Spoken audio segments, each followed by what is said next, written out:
Uma enxada na beira do caminho. Este espaço é destinado a todos aqueles que não estão contentes com os conceitos do senso comum sobre as coisas do mundo.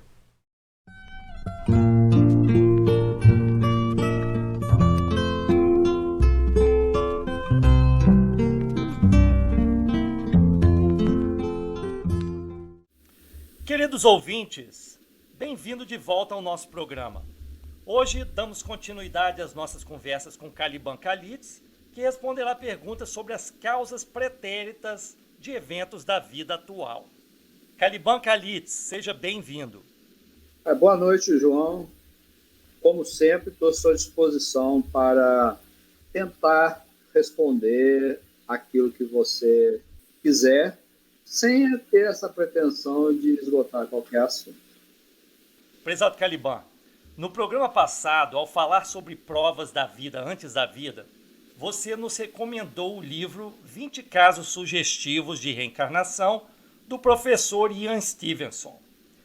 Vou confessar que fiquei bastante empolgado e logo decidi comprar o livro. Ainda não terminei de lê-lo, mas logo na introdução percebi que dos 20 casos relacionados, 7 ocorreram na Índia. Não pude evitar de pensar que, como o hinduísmo é reencarnacionista, e é predominante naquele país, claro, não parece que os tais casos de reencarnação seriam influenciados por crenças da própria religião local? As pesquisas do professor Stevenson não estariam assim viciadas por esse motivo? Eu acho que você começou apenas a ler o livro, pelo que eu percebi, né? Porque o professor Stevenson, ele no início, ele aborda essa questão quando ele vai tratar da metodologia que ele utilizou. Então, é ele que nos recorda disso. Aliás, né, de que o hinduísmo, ele tem milhares de anos. Né? A gente não dá nem para estimar se 5.000 anos, 6.000 anos. Há cidades na Índia que provavelmente têm mais tempo do que isso, de 4, 5.000 anos. Né? E a questão que sempre levantam é isso, né? Que os hindus eles acreditam na reencarnação por causa da religião deles. Né? Não seria o caso de nós invertermos esse raciocínio?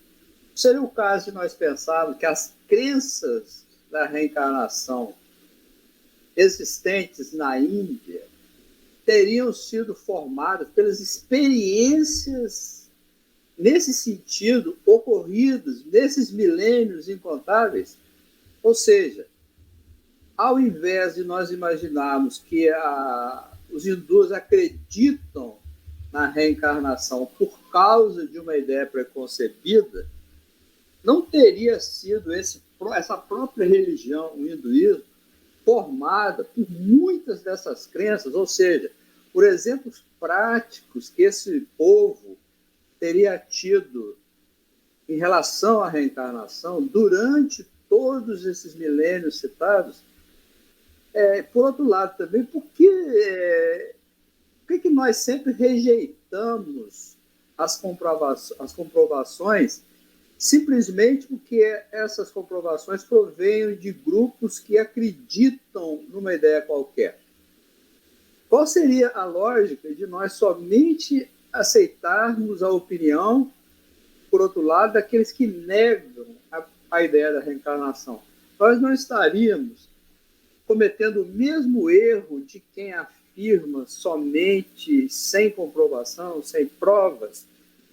Então, o fato de uma determinada pessoa ela ser espiritualista, isso invalida as experiências pelas quais ela possa ter passado no terreno da espiritualidade? Pelo simples fato de ser espiritualista, significa, então, que não existe comprovação? Não é assim que foi feito esse livro, 20 Casos Sugestivos de Reencarnação. Ele fala, inclusive, na introdução, sobre o hinduísmo. E essa argumentação aqui, eu estou apenas repetindo, de que as experiências daquele grande povo é que formaram a religião, e não o contrário. todos os fatores eles devem ser elaborados de forma bem detalhada, bem criteriosa, no sentido de iniciar uma pesquisa nesse campo tão difícil, né? Mas acredito que a metodologia do autor aí, ela abordou essa questão, levou em conta esses fatores. E aí posso fazer até um acréscimo a você, que nos comentários do próprio autor, não são só 7 casos na Índia, não. São centenas de casos na Índia. Desde os 20 que ele coletou e organizou, né, sendo 7 da Índia, existem outros 30 casos, segundo Stevenson, muito semelhantes a esse, que não foram colocados ali porque seriam repetidos. Seriam ocorrências que denotam a existência de um padrão. Então, quando você faz essa coleta de dados, você não precisa relacionar toda a amostra. Por isso que a amostra, né? Ele examinou pessoalmente, ao que me parece, o que está no livro, né? Cerca de 200 casos dos 600 que ele examinou no total, assim, 400 à distância, né? E 200 em loco. Então, existe muito mais concordância e na tabulação que ele fez, que levou ele, esse aqui é um tipo de caso. São muitos daquela série, semelhança. Crianças que lembram que foram alguém em outra encarnação. São muitos os casos desse sentido. Na Índia, isso é bastante comum, mas não pensemos, como, aliás, diz o professor, que os hindus sejam todos, em todas as épocas, tenham sido bastante assim, tranquilos com relação a essa questão. Não. No primeiro caso do livro, inclusive, é citado lá que o menino apanhava dos pais cada vez que ele tentava falar sobre esse assunto. E depois o Stevenson ele chegou a uma tabulação muito interessante, diz que esses casos eles começam aí na primeira infância. Se você não coletar, a criança depois vai esquecendo os detalhes, né? Os pais pressionam, na sua maioria das vezes, a maioria esmagadora não quer esse tipo de publicidade, e normalmente só depois de 4 a 5 anos é que resolvem permitir as observações de terceiros. Antes, muitos deles tentam eliminar. O garoto da primeira experiência, que é citado no livro, o pai me parece que pendurou o menino de cabeça para baixo, amarrou numa roda e tentava girar a roda no sentido contrário aos ponteiros do relógio, que ele achava que isso ia apagar a memória do menino. Ele não queria essas memórias, até por uma questão lá de castas, né? De subcastas. Então, os hindus eles não se relacionam como nós imaginamos aqui nos países do Ocidente, né? Com muita facilidade fora de suas castas, não. Então, é um equívoco achar que os hindus estejam aí todos sedentos em fornecer, né, informações a respeito dessas coisas. Né? Pelo contrário, muitos extrapolaram os meios familiares, encontrando muitas resistências. Em quase todos os casos, teve muitas resistências, apesar de o hinduísmo admitir a existência da reencarnação. Então, é uma questão da metodologia que foi seguida, né? Os cruzamentos de informação os testemunhos, os intérpretes, né? E a gente tem que estar atento a isso, porque é um trabalho de bastante fôlego científico. Pode ter certeza que o professor procurou se cercar de métodos os mais desejáveis possíveis, procurando afastar aquilo que pudesse produzir algum erro ou uma discrepância, né? São muitas testemunhas, os testemunhos eles são todos testados, né, foram testados, inclusive os erros, né, que muitos erros foram mantidos, os equívocos foram explicados, muitos equívocos, né? O menino lá, por exemplo, ele chama uma irmã de outra encarnação pelo nome de uma outra, que na imaginação a menina morreu, né? Mais ou menos na época que ele teria morrido na encarnação passada, né? Ele chama a menina pelo nome da outra irmã e tal. Há uma explicação para isso, né? Inclusive os equívocos são mais interessantes até do que as concordâncias. Se fosse aquela coisa monolítica, exatamente igual, a gente poderia suspeitar de que foi combinado. Mas não, os relatos têm discrepâncias. Às vezes a pessoa lembra que o sujeito morreu de uma determinada doença, mas não lembra a época. Às vezes a pessoa lembra de uma coisa, mas não lembra direito da profissão da pessoa, e lembra que a pessoa existiu. As discrepâncias, na verdade, elas mais auxiliaram do que prejudicaram. Então, não penso não que o hinduísmo, né, que produziu esses fenômenos. Não. Pelo contrário, eu acho que o hinduísmo foi produzido por esse povo ter tantos casos dessa espécie. Perfeito. Mas, caro Caliban, na última entrevista, você nos falou que as causas da vida atual se encontram no passado. De certa forma, concordamos com você, pois a ideia nos parece natural e até lógica. Muitos dizem, porém, que não há necessidade de existir uma vida anterior para explicar o presente, já que existem inúmeros exemplos nessa própria vida que podem explicar a nossa formação, como a hereditariedade, evolução, o meio ambiente, cultura, costumes, etc, etc, etc. O que você nos diz sobre isso? Ô, João, cada vez que as pessoas... Você citou aí hereditariedade, meio ambiente, costumes, culturas, né? Então, longe de mim negar a influência de cada uma dessas coisas, né? Da hereditariedade, do meio ambiente, dos costumes, das culturas. O que não quer dizer que, ao acreditar nessas influências, nós devamos automaticamente negar as vidas anteriores. Porque a gente muitas vezes enche a boca, né, para falar de hereditariedade, e quem usa esse argumento no sentido de refutar a hipótese da vida anterior, ele fala assim, hereditariedade, como se tivesse esgotado com essa palavra todo o raciocínio sobre hereditariedade. E a gente observa que é tipo assim, como é que eles falam hoje? É lacração, eu acho que é, né? A pessoa acabou com o assunto, né? A expressão que usam. Muito é falar assim, acabou com aquele assunto, fechou, calou a boca de todo mundo. Então a pessoa fala assim, poxa, é o DNA e acabou. E daí, entende?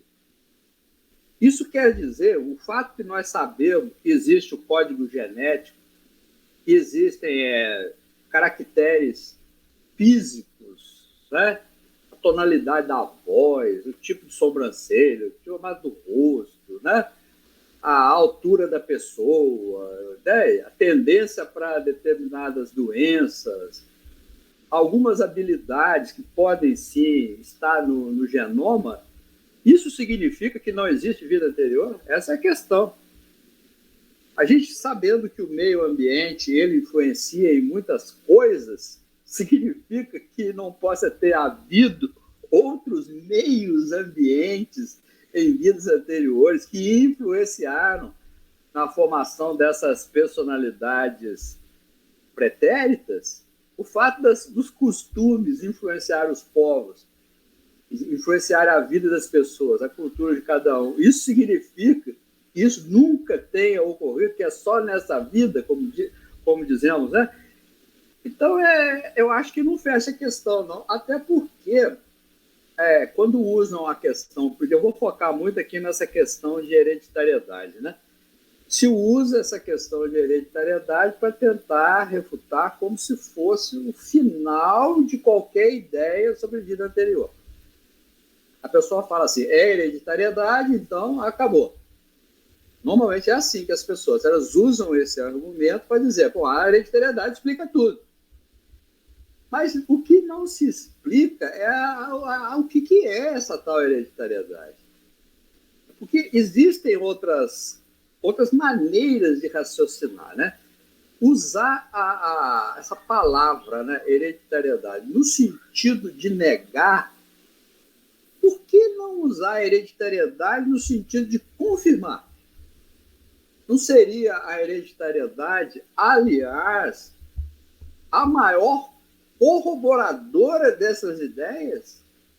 Não seria a hereditariedade ou o código genético que é impresso, né, nas células do corpo que nós vamos ter nessa vida atual? Não estaria exatamente ali a comprovação da própria existência dessa vida anterior? Eu estou lançando exatamente o raciocínio oposto, né? Porque as pessoas dizem a hereditariedade, então não existe vida anterior. Eu estou dizendo, está vendo? Existe hereditariedade, e isso comprova a vida anterior. É um raciocínio diametralmente oposto a esse, né?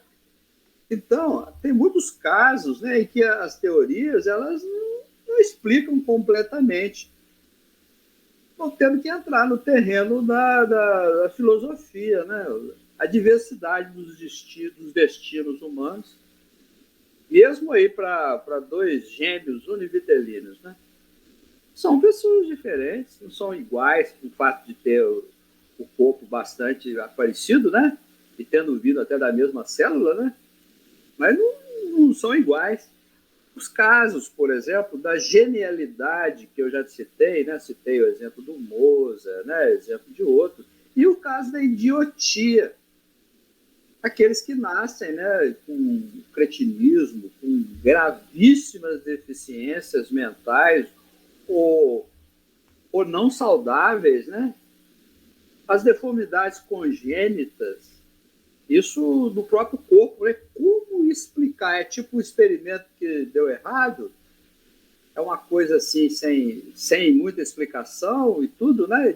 De um lado saiu um gêmeo, do outro lado saiu uma pessoa com uma lesão cerebral gravíssima e tudo. E aí tem que lançar, né? Repetir, por exemplo, algumas questões, tipo riqueza, o sujeito nasce na riqueza total, o outro nasce na miséria extrema, sem possibilidade de mudar de classe social durante os 100 anos da vida dela. Eu tenho que falar, tem que voltar à questão da justiça, né? Não nos parece justo que as coisas sejam entregues ao acaso. Nós sabemos aí, inclusive, que a pesquisa científica, né, ela tem as suas limitações. Porque eu poderia falar com você aqui durante 20, 30 anos sobre comprovações da reencarnação e você vai aceitar se você quiser. Por quê? Porque o campo da pesquisa científica ele é quase infinito.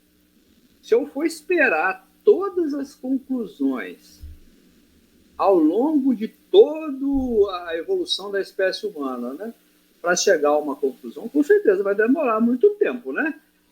E há necessidade da inserção, juntamente com o campo da pesquisa científica, da necessidade da filosofia, que nos norteie para suprir essas lacunas que vão ser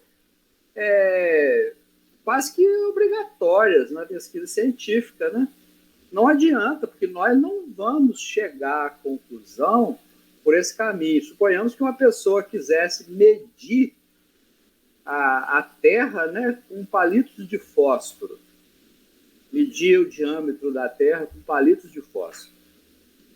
E quantos palitos de fósforos alinhados nós teríamos? Acredito que a pessoa não conseguisse, talvez, durante a vida dela toda, fazer esse diâmetro da Terra, né?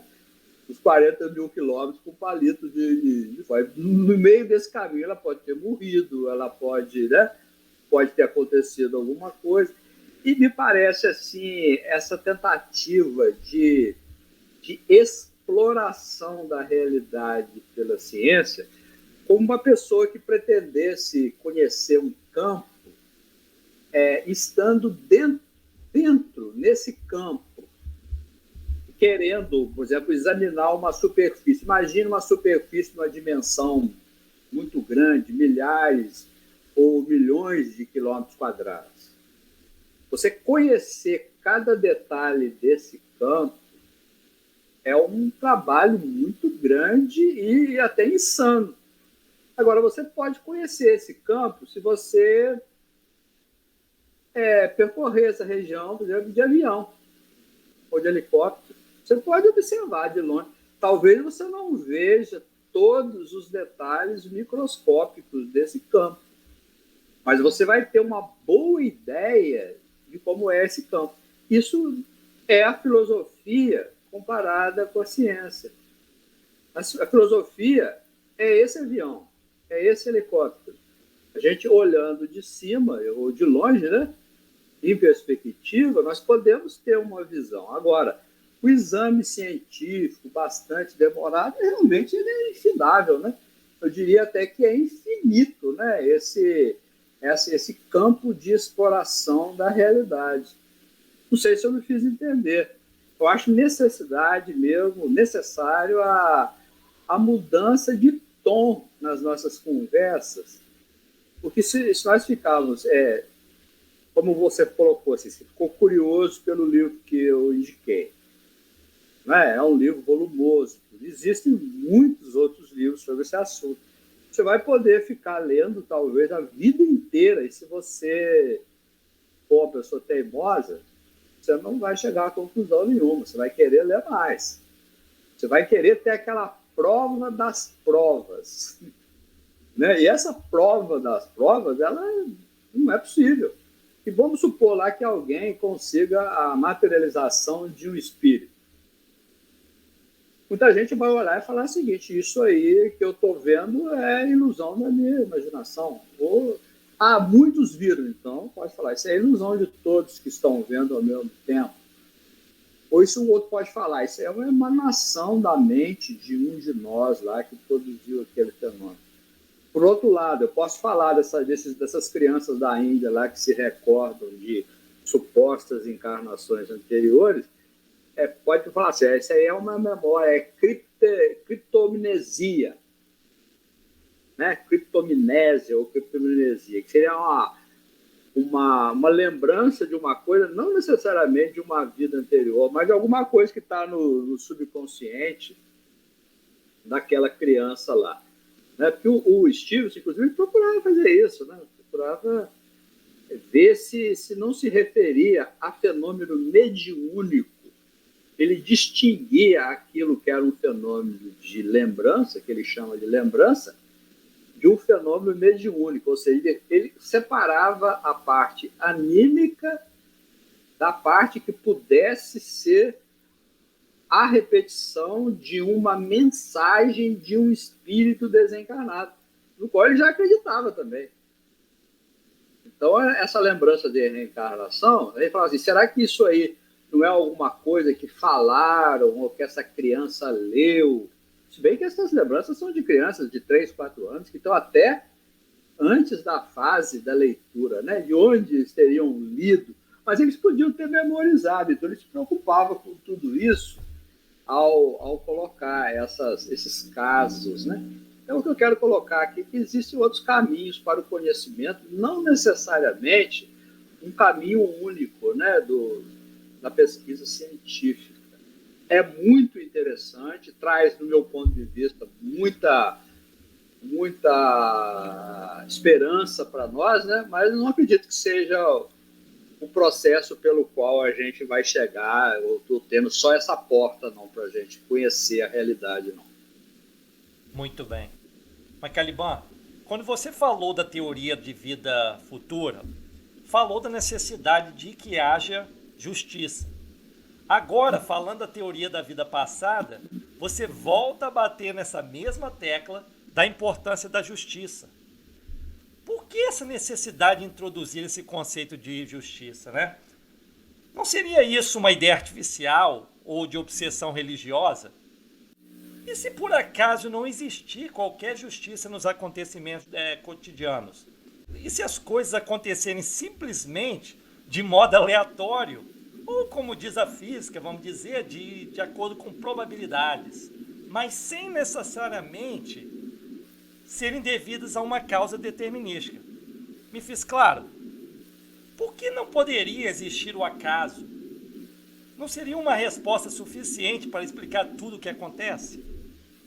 Olha, João, dizem, né, isso aí, né, que o acaso é quando você não consegue detectar o padrão, né?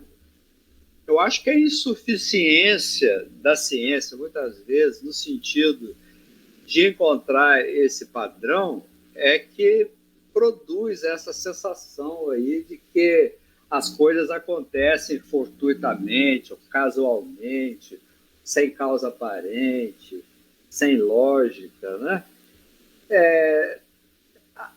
As coisas, elas acontecem,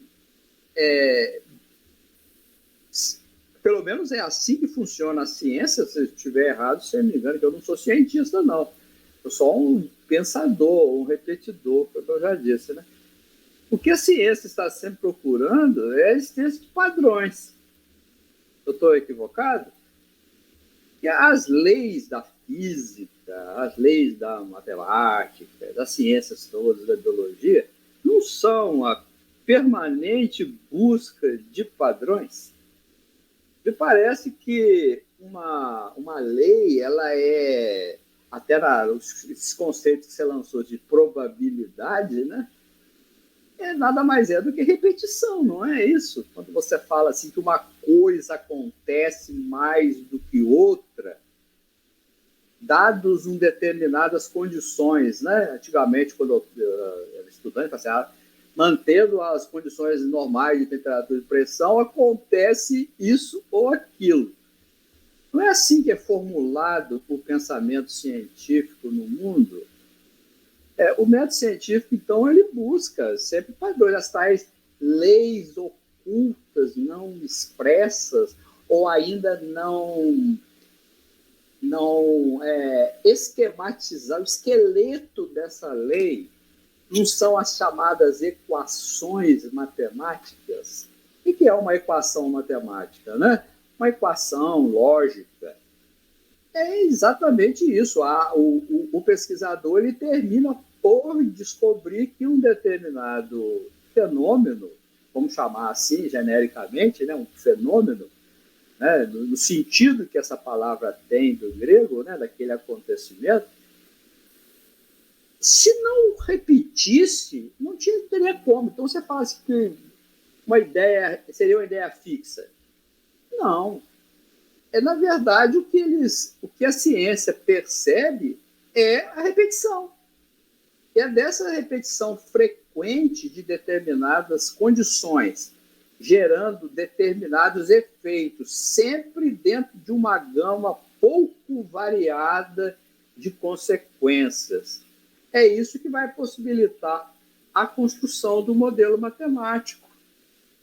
O modelo matemático vai sim, obviamente que a estatística ela é bastante considerável nisso. Determinadas coisas acontecem sempre assim, se as condições de controle elas são mantidas. Então, se eu quero fazer um experimento na física, eu tenho que manter todas as condições de controle sob controle, para poder chegar a alguma conclusão sobre um fenômeno qualquer. Então, se as coisas acontecessem cada hora de uma maneira e sem nenhum tipo de lógica ou de causa, aí eu acho que não faria sentido a própria existência da ciência, né? Porque se amanhã, ao invés da Lua ser atraída pela Terra, é a Terra que vai ser atraída pela Lua, né? Aí a gente fica meio perdido, né? Se aquela órbita, eu sou muito pobre de exemplo, então, mas se aquela órbita do cometa, de repente, ela muda, né? O tal cometa de Halley, ele não nos visita aí de 75 em 75 anos, até agora está sendo assim. Talvez um dia, né, ele se gaste, aquele negócio todo, passe a demorar mais, né? Para voltar, né? A massa desse cometa e tudo sendo consumido. Mas, por enquanto, está sendo irrelevante. Ele está voltando de 75 em 75 anos. Talvez daqui a 100 anos seja 80, não sei, né? Mas não é assim. Uma vez ele volta em 75 anos, no ano daí a 75 anos ele volta aí a 200. Não é assim que funciona. Não foi assim que foi desenhado o pensamento científico no mundo, né? Eu vou falar para vocês o que eu acho, o que é a ideia fixa. Então, você falou aí que pode ser é tipo uma obsessão religiosa e tudo, não é isso? De querer colocar justiça em tudo quanto é canto, né? Não seria a ideia fixa de querer retirar a justiça uma ideia fixa, não? A negação sistemática da existência dessa logicidade não seria o problema? Porque você falou lá para trás, você falou assim, isso me parece lógico. E agora não te parece lógico que, ou algumas pessoas aí, né, que você está procurando representar o pensamento dessas pessoas, você disse aí, né, a hereditariedade parecia um pensamento lógico. Né? Por quê? E por que não ter uma vida anterior não parece lógico? Eu acho que o sistema de lógica tem que ser revisto. Vou falar o que eu penso um pouco sobre ciência. Eu estou me lembrando aqui do Teorema de Tales, Tales de Mileto lá, né? Um dos primeiros grandes pensadores do mundo, né? Não sei se você lembra daquele teorema dele, que era mais ou menos assim, ó, todos os ângulos agudos, é mais ou menos isso, tá? Que existem quando uma reta transversal ela cruza duas linhas paralelas, né? Todos os ângulos agudos são iguais e todos os ângulos obtusos são iguais entre si. Tem como você fugir isso? E isso o quê? Significa que não existe uma lógica ali na natureza, não. É uma linha que você traça, você fala, aqui tem um ângulo de 30 graus, você viu do outro lado lá, o outro ângulo, o oposto pelo vértice, não é? Ele não é igual? Outra coisa, por exemplo, vamos falar do triângulo. Eu ficava na minha infância, na escola, né? Eu ficava intrigado, né? O triângulo, por mais que você vire o triângulo para lá, para cá, a soma dos ângulos internos dele é 180 graus. O mesmo grau de uma reta, né? A reta tem 180 graus. E o triângulo é 180. Não, você pode fazer, você estica um lado, diminui o outro, mas é triângulo. Soma os três ângulos. Dá 180 graus. Isso não é uma lei, não. Não mostra que existe ali uma resistência. Não é nem 179, nem 181 graus. Outro teorema que chama atenção, né, o teorema de Pitágoras, e que, aliás, já existia na Babilônia, os sábios da Babilônia antiga, muito tempo antes do Pitágoras, já tinham chegado à conclusão, né, de que aquela soma dos quadrados, né, dos catetos é igual, né, o quadrado da hipotenusa. Né? Isso aí também não tem como fugir, né, no triângulo retângulo, né? Não tem como. Você vai cair sempre nisso, não tem jeito. Aliás, a filosofia, né? Por que nós estamos dizendo que nós temos necessidade dela? Né? Outros poderão dizer, mas nós já temos a ciência, o tempo da filosofia já passou. Quem foi que inventou essa tal de filosofia? Né? Filosofia do grego, né? O philos é o amigo, né? E o Sofia aí é a sabedoria, né? Sofia quer dizer sabedoria, né? Você sabe disso, né? Do grego, né? O philos, você sabe que é amigo, né? Você deve saber bastante disso, né? Que o philos quer dizer amigo. Então, quem que inventou essa história de filosofia? Foi o Pitágoras. O Pitágoras era um místico, ele era um religioso, né? Você sabe quem foi que inventou a matemática? A gente enche a boca, né? Fazer, critério matemático. Foi esse filósofo.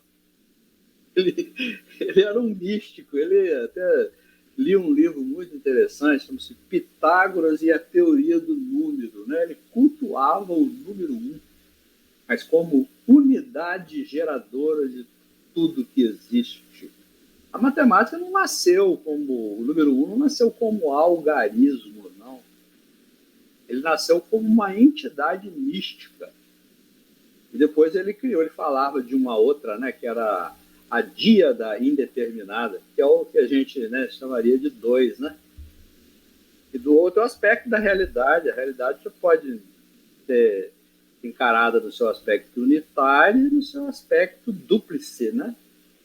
A gente pode, qualquer coisa você pode ou encarar no seu aspecto unitário ou no seu aspecto dúplice.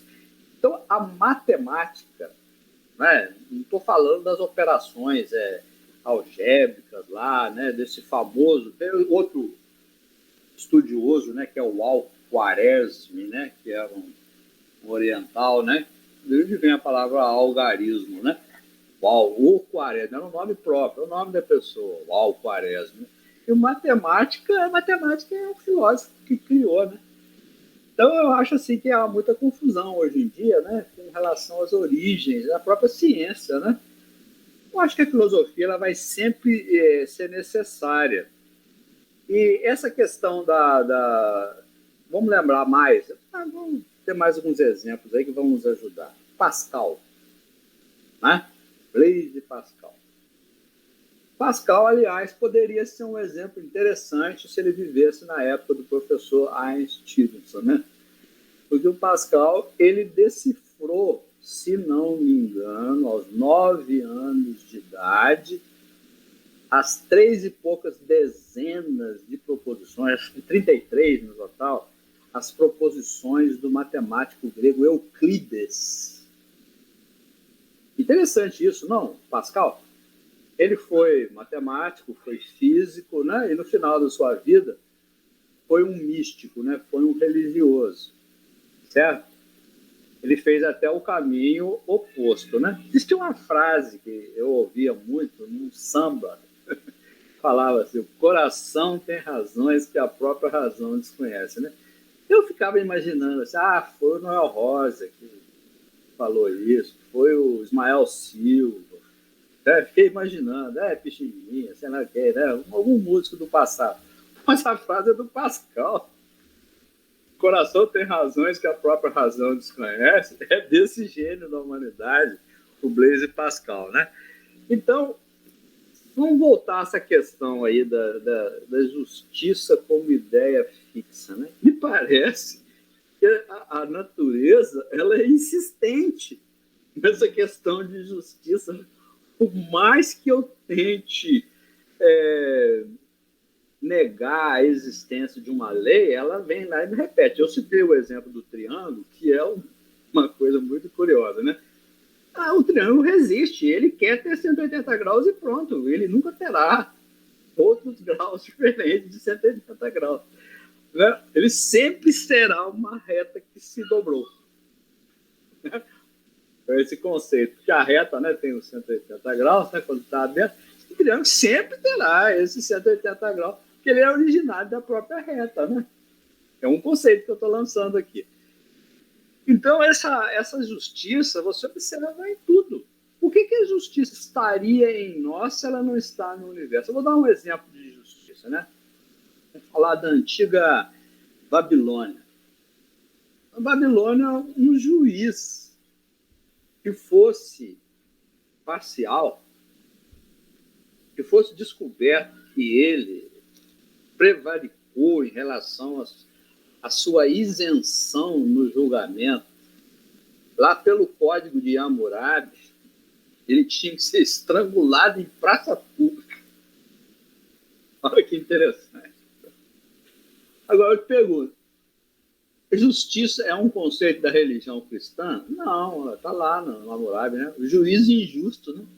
juiz iníquo, né, que não procede com igualdade nos julgamentos, né, ele causava um dano tão grande à sociedade que era passível de pena de morte. Hoje nós temos juízes aí que continuam fazendo isso e continuam vivíssimos da Silva, não é verdade? Hoje não se mata mais por causa dessa justiça, né? E outra coisa, a chamada lei de Talião, olho por olho, dente por dente, ela não é, evidentemente, uma criação do judaísmo. Com certeza não é do cristianismo, mas não é também do judaísmo, que o povo hebreu ele conviveu muito com o povo da Mesopotâmia, onde esse conceito já estava espalhado há muito tempo, olho por olho, dente por dente.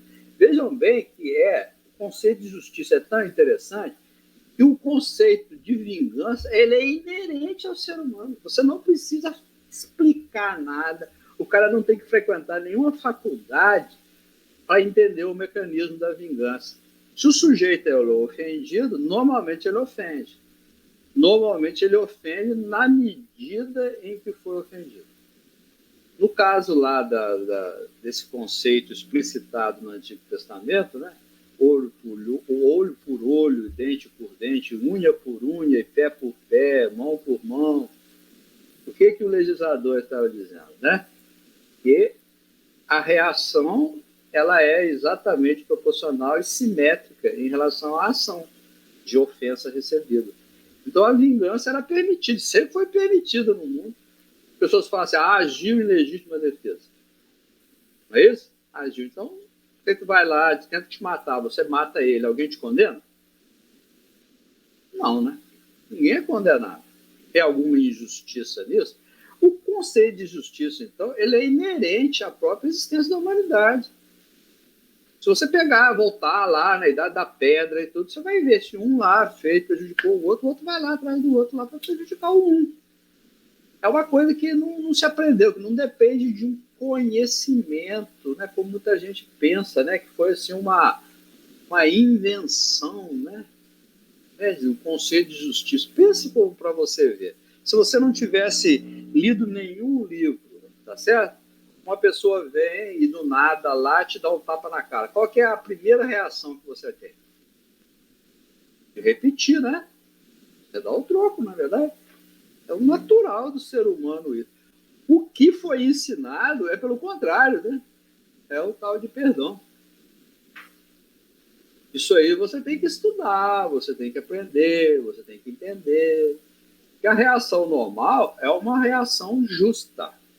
É uma reação mais do que, digamos assim, é até elogiada, né? As pessoas aplaudem as pessoas que são até justiceiros, né? Que eu acho meio perigoso, tá? Mas as pessoas que são justas, elas não são criticadas por causa disso, não. Elas são elogiadas. Então, eu acho que não é um fruto de uma ideia, não. Isso faz parte da própria natureza. Então, pensemos um pouquinho. Lembre-se de você mesmo, né, na sua infância e você lá nas suas briguinhas com o seu colega de rua lá. Alguém te ensinou, você não tinha lido nada de filosofia, de ciência, passava longe, não é isso? Mas você já tinha isso aí. Você olha feio para uma pessoa, uma cara feia. Qual que é a reação que você tem, normalmente? A pessoa vai te sorrir? Muito difícil, né? Experimente falar tudo que você pensa para os outros. O que vai acontecer? Você vai ouvir um monte de coisa que você não quer ouvir, né? Você não pensava em ouvir. Porque esse conceito de justiça, então, ele não é, né, não nos parece ser, né, fruto de uma obsessão religiosa, não, tá? Pelo contrário, foi a religião ou as religiões que terminaram compreendendo esse conceito na vida de relação humana, ou até no mundo animal. Tá? Até no mundo animal. Vamos achar que está restrito, né, à espécie humana, não. Então, nós precisamos de ciência, sim, mas sem filosofia nós vamos demorar muito mais tempo para chegar, né, naquilo que nós queremos, né? Então, é o que eu tinha a dizer sobre esse assunto, aí fica aí à sua disposição para... Se você não concordar, João, você pode falar. Tá? Com certeza. Não me preocupa, não, tá? O fato de você concordar ou concordar com o pensamento, né? Eu tenho, assim, uma certa segurança com relação a isso, né? Então, não acho que religião também, muita gente fala isso, mas que religião ela é fruto de uma cultura, não. A religião, aliás, é um fenômeno em todas as culturas, inclusive culturas que não se conhecem, tá? Ou que não se conheceram nunca, criaram, por exemplo, a ideia dos deuses, né? Ou do Deus, né? Ou um ou vários, né? Mas isso sempre houve em todos os povos da humanidade. Por que todos os povos existentes em todas as épocas da humanidade tiveram os seus deuses, né? É porque certamente é baseado em alguma coisa, né? Com certeza, né? Eu acho que do nada é que não foi. Interessante que são esses fenômenos sociais, eles são de grande, vamos dizer assim, grande expansão na Terra, né? A ideia de Deus, ou dos deuses, né? Ela é total, até como excepcional, e é a ideia da negação.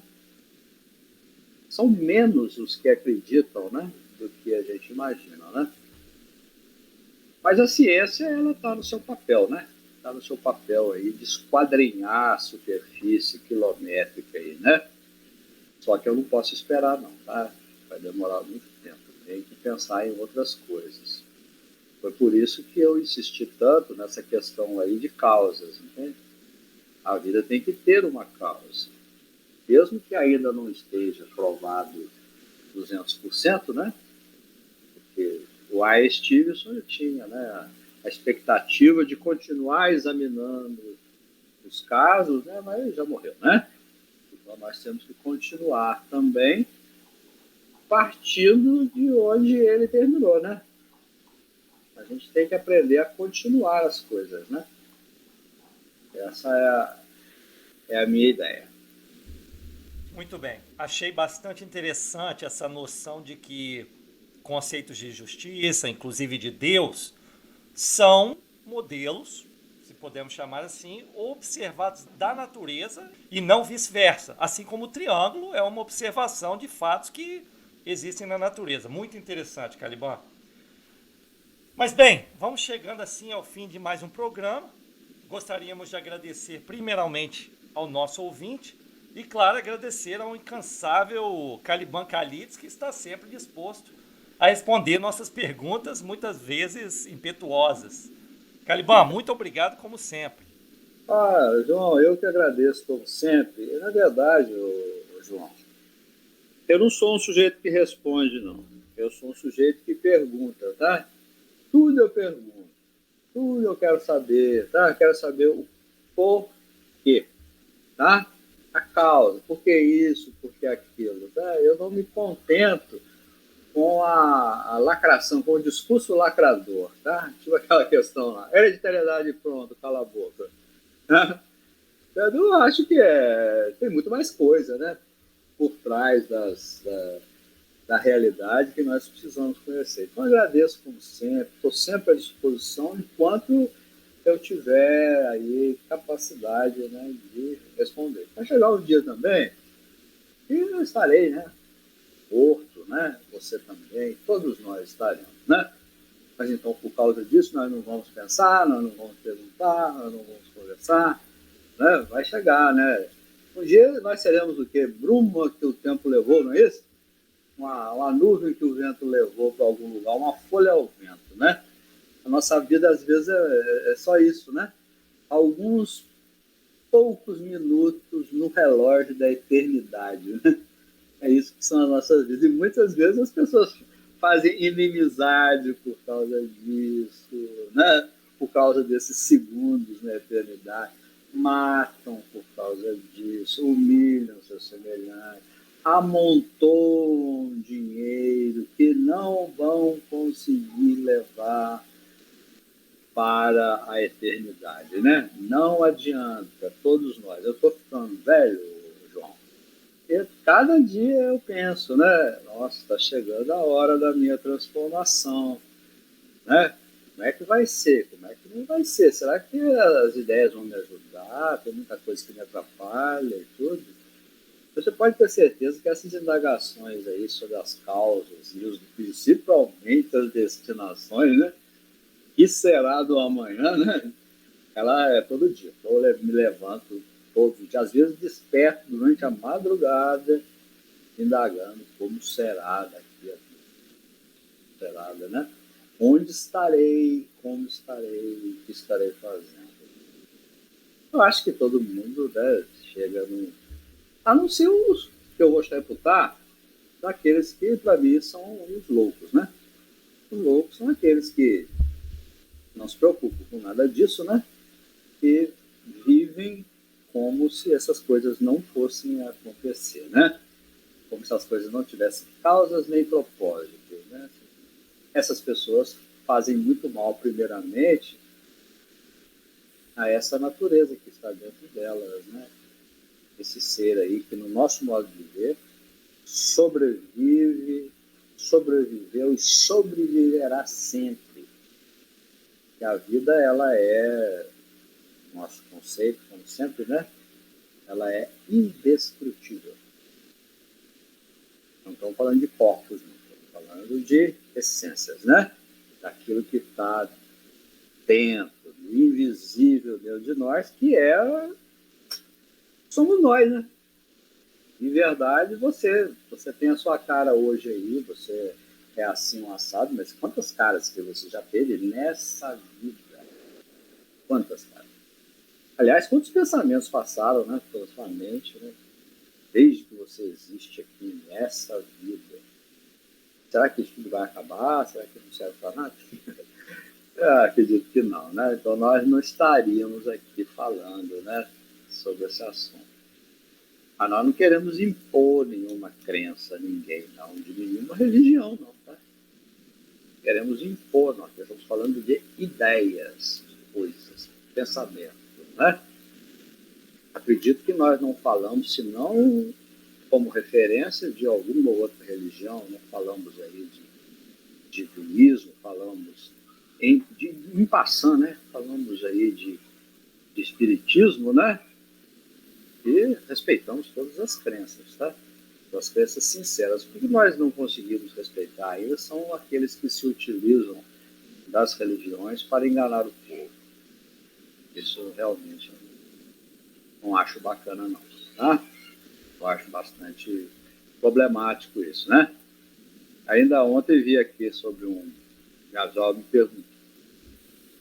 perdoar, alongar um pouquinho, viu, João? Eu vi um pastor de uma igreja famosa aqui no Brasil que essa semana desalojou cerca de 230 pessoas ou famílias, eu não sei, a minha memória me falhou, na cidade de São Paulo. Tá? Esses terrenos eles pertenciam a uma igreja que tem um nome, eu não vou falar para não dar ibope, né? A ibope nem existe mais, né? Para não dar audiência para essa pessoa, né? Mas essa pessoa aí, ela colocou na rua, com auxílio da polícia, né? Pessoas, crianças, velhos, mulheres, tá? Pessoas em situação de fragilidade e vulnerabilidade. E eu me pergunto, para que serve uma igreja que não ajuda o povo? Para que serve? Né? É o quê? É para as pessoas de rua dormirem na porta da igreja? É isso? Não pode servir para abrigar, não? Então, essa pessoa nos faz um gesto extremamente reprovável, né? Será que as pessoas que foram desalojadas lá ainda vão acreditar nesse pseudo-pastor? Fica esse meu comentário, né? Posso até desagradar alguns aí que acham que está certo a polícia colocar a gente de morador de rua, né? Para dormir aí sim, né? na rua mesmo, né? Nós tivemos o caso aqui recente, né, do padre da Igreja Católica, pessoas de muita que estímulo à distância, né? Que ele luta pelo bem-estar das pessoas vulneráveis, pessoas em situação de miséria nas ruas, né? E vimos um pretenso presidente de um país aí, né, que eu não vou também falar o nome dele, dizer que esse sacerdote, ele não era de nada, não valia nada. E eu pensei assim, meu filho, quem é você na fila do pão da padaria desse apóstolo de Jesus? Né? Quem é você para criticar o trabalho assistencial, nobilitante, maravilhoso, né? Feito por esse verdadeiro sacerdote aí na nova era, né? É isso aí, João. Desculpe aí por avançar um pouquinho, né? Já estava eu aqui a exercitar o meu poder de crítica social. E aqui encerramos esse podcast. Muito obrigada por sua companhia. Gostou? Então se inscreva no nosso canal e nos acompanhe. Até logo!